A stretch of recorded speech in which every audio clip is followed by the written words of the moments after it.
Phone उठाए।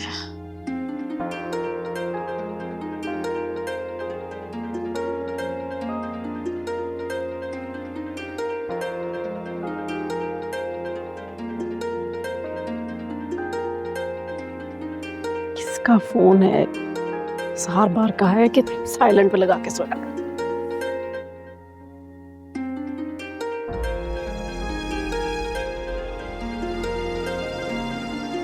और ये की कॉल, इसे इतनी रात को क्या मुसीबत पड़ गई?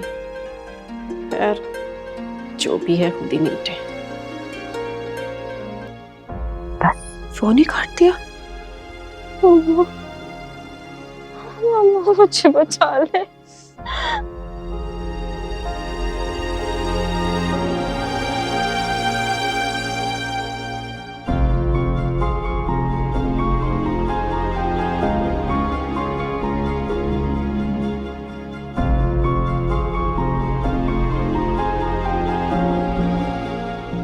फोन स्विच ऑफ कर दी। अनुषी बेटा, वो लोग जा चुके हैं, दरवाजा बंद है, कोई नहीं आएगा, मैं हूं ना तुम्हारे पास। बस मेरा बच्चा, बस बस बस। पापा को बुला प्लीज, पापा को बुला ले। मुझको डर लग रहा है। आ रहे बेटा, आ रहे।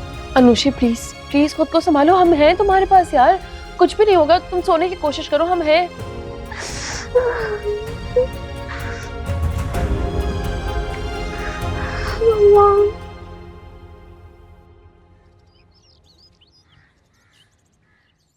शहरोज, आज तुम्हारी छुट्टी है और घर से बाहर बिल्कुल नहीं निकलना।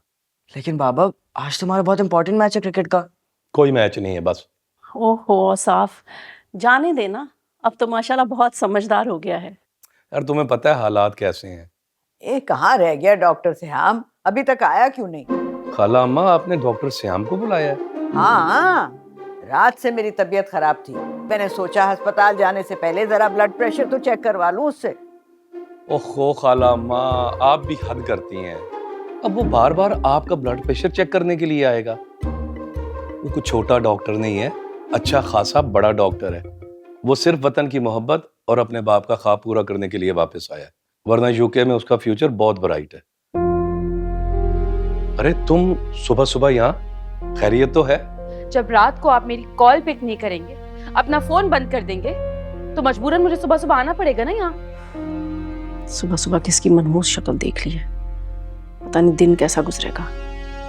तो मुझे ये बताओ कि तुम्हें और तुम्हारी माँ को इस बेचारे का ख्याल है कि नहीं?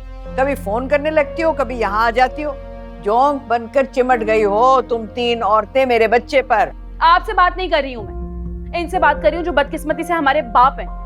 हम आपकी जिम्मेदारी है पापा, लाख चाहने के बावजूद भी ना आप हमें ठुकरा नहीं सकते। और मेरी माँ को आप किस बात की सजा दे रहे हैं? हाँ, किस बात की? क्या उन्होंने दो बेटियां पैदा की, आपको बेटा पैदा करके नहीं दे सकी?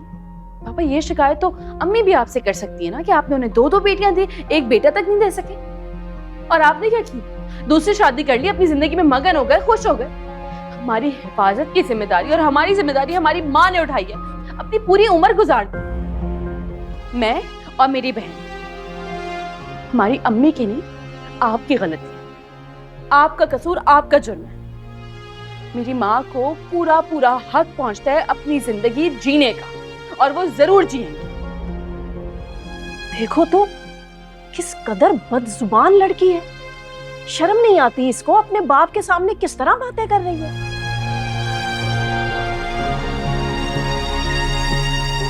मर्द को अपने हुकूक तो याद रहते हैं, मर्द अपने फराइज क्यों भूल जाता है? चुप हो जाओ वरना जुबान खींच लूंगी। और साफ एक थप्पड़ क्यों नहीं लगाते इसे? बात सुने मेरी, बस बहुत हो गई। अपने घर के ना कुछ कमरे खाली कर दें, क्योंकि मैं, मेरी अम्मी और मेरी बहन वापस आ रहे हैं। और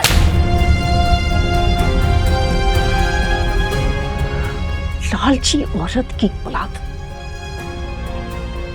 ये घर सिर्फ और सिर्फ मेरे बेटे शहरोज का है और साफ का इकलौता वारिस। अगर अपनी जुबान से इस घर का नाम भी लिया ना, तो जुबान खींच लूंगी तुम्हारी। निकलो इस घर से, दफा हो जाओ।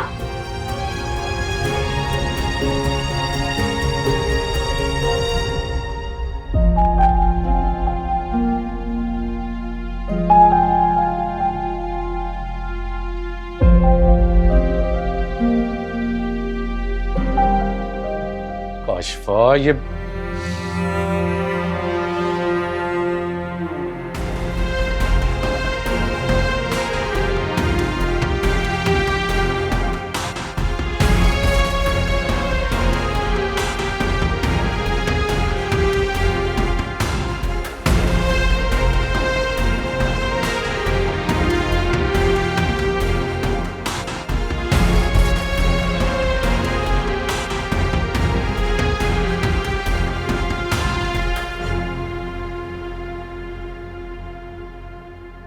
बाप के मुंह को आ रही थी, ना शर्म ना लिहाज।